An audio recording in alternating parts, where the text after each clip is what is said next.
Salut, aujourd'hui on va faire un petit tour sous le tunnel.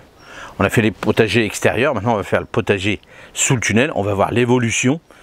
Alors, moi entre parenthèses j'ai quand même de la chance parce qu'il pleut pas, donc j'ai quand même ouvert de ce côté-là. L'extérieur ça se passe pas mal. Ici j'ai quand même ouvert ce côté-là, vous voyez on voit bien, j'ai ouvert quand même, il fait chaud. Donc je suis obligé d'ouvrir, mais j'ai pas de pluie d'orage, pas de choses comme ça, donc tant mieux. On va voir l'évolution. Alors je vais vous montrer l'évolution. Les tomates je vous les montrerai plus tard parce que je vais faire une seule vidéo sur les tomates parce que c'est quand même le fruit qu'on préfère. Puis comme ça on va consacrer ensemble une vidéo complète pour vous montrer l'évolution et surtout l'entretien avant la récolte. Mais déjà vous montrer un petit peu comment ça se passe, puis ce que je vais faire, ce que je vais retirer, ce que j'attends de replanter ou pas, ou est-ce que je vais le faire un peu plus tard. Allez on y va, c'est parti. Alors les petites carottes, et bien là tout à l'heure j'ai regardé, là il y a des petites carottes, par exemple celle-là. Vous voyez? Oh, je ne sais pas ce que ça va donner. On verra bien si ça va être fourchu ou pas. Mais les premières là ici, ça fait déjà les petites carottes, donc je pense qu'on pourra déjà les manger à l'apéro. Voilà, j'ai un petit. Alors ça je vais le retirer. Ça c'est les épinards. Donc là la salade il va falloir que je la mange parce que là elle va monter. Donc là ce soir, hop, on va manger les salades. Allez là, regardez, les premières fraises qui arrivent. Là, pour l'instant les oiseaux me les laissent. Oui, il y aura des belles fraises qui arrivent. Là, on va se régaler.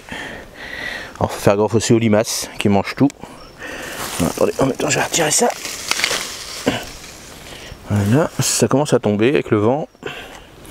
Donc là, j'avais mis ça parce que j'avais eu un oiseau qui venait me les bouffer, mais il y a une belle fraise en dessous. J'aurai la manger, pas lui, moi seulement. Là, c'est les poireaux, donc les petits poireaux d'hiver, donc ça se passe bien. Donc là je vais mettre cette semaine les engrais. Engrais, tout ce qu'il faut mettre au pied.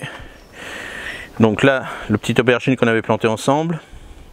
Poivron. Alors vous voyez, contrairement à la courgette extérieure, celle-ci, pourtant c'est quand même mieux protégé. Et elle se fait pas bouffer. Donc je répète, j'ai parlé trop fort.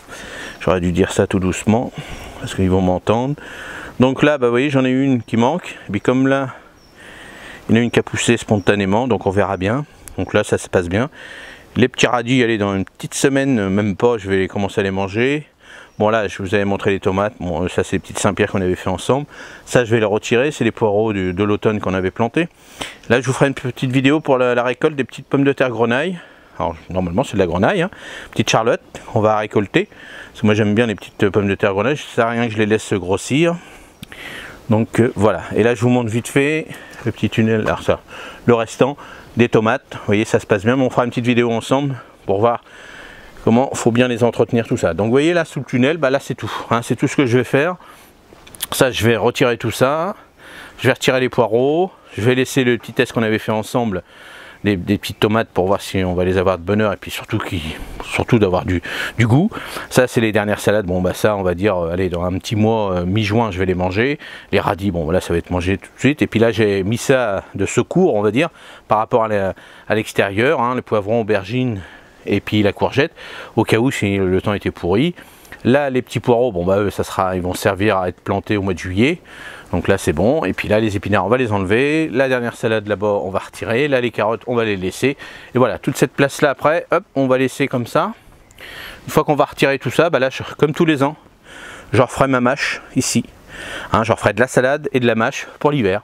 Hein, on parle déjà de l'hiver, on n'est pas encore arrivé en été, mais c'est comme ça, il faut déjà préparer pour l'année prochaine, c'est-à-dire pour l'année prochaine, pour les récoltes d'hiver et surtout pour l'année prochaine avant le printemps. Voilà, je sais, hein, c'est comme ça, on parle déjà de l'hiver, mais il faut anticiper. Hein. Je vous avais fait une petite vidéo, 15 légumes à préparer maintenant, à semer maintenant pour l'hiver. Il faut y penser. Parce que bien souvent c'est des légumes de conservation, hein, on peut appeler ça comme ça. Les poireaux, tout ça, il faut attendre 6 à 8 mois avant de les récolter. Les choux, tout ça, vous voyez, tout ça il faut préparer. Puis préparer vos semences aussi, de se dire qu'est-ce que je vais semer si vous avez la chance d'avoir un petit tunnel, un châssis. Et puis quelques variétés aussi que vous allez faire à l'extérieur pour conserver. Les poireaux à l'extérieur, il n'y a aucun problème. Les choux, il n'y a aucun problème. Les carottes qu'on va semer là cette semaine, c'est pareil, il n'y a aucun problème. Donc vous voyez, anticiper, bien préparer. Parce qu'après, ce serait quand même dommage d'acheter des carottes, des choux, des poireaux alors que vous pouvez en planter dans votre potager et surtout le goût n'est pas le même puisque vous les plantez, semez sans produits chimiques, c'est ça le plus important. Puis une carotte, rien qu'une carotte, goûter une carotte de votre jardin, puis goûter une carotte en sachet dégueu dans les grandes surfaces, et vous verrez la différence. Vous verrez la différence. Goûtez, vous verrez bien, voilà, c'est comme ça. Allez, j'espère que cette petite vidéo vous a encore plu. Potager à l'extérieur, on avait fait, potager à l'intérieur sous le tunnel, là ça se termine. Et puis on fera une petite vidéo sur les tomates, parce que moi je les fais sous mon tunnel, j'ai la chance de pouvoir les faire sous mon tunnel, et on fera une vidéo complète là-dessus pour vous donner plein de conseils. Allez, j'espère que ça vous a plu, le petit challenge. Allez, j'espère que je vous embête pas avec ça, parce que bon, ça permet de dynamiser un petit peu la fin de la vidéo. Si tu as regardé cette vidéo jusqu'à la fin et que tu n'es pas abonné, hein, là j'ai regardé encore, 73% des personnes qui regardent mes vidéos ne sont pas abonnées. Vous voyez, s'il y avait déjà même 20%, on serait déjà à 100 000 abonnés sans problème. Donc 83 000, 100 000 avant la fin de l'année. Donc abonne-toi si ça te plaît, hein, bien sûr. Hein. Et puis tu me le dis dans les commentaires, il y en a plein qui jouent le jeu, il y en a d'autres qui ont regardé mes vidéos depuis longtemps, qui ne l'ont jamais fait, et puis qui s'abonnent, parce que ils y pensent pas, mais c'est important pour moi, pour mon job sur YouTube. C'est comme ça que YouTube me met des bonnes notes, hein. Bah oui, on est noté comme à l'école, c'est comme ça, on n'a pas le choix, je travaille pour eux, donc et puis le but du jeu, c'est que je vous réalise des superbes vidéos qui vous plaisent, et je le sais, ça vous plaît. Allez, merci, à la prochaine, salut.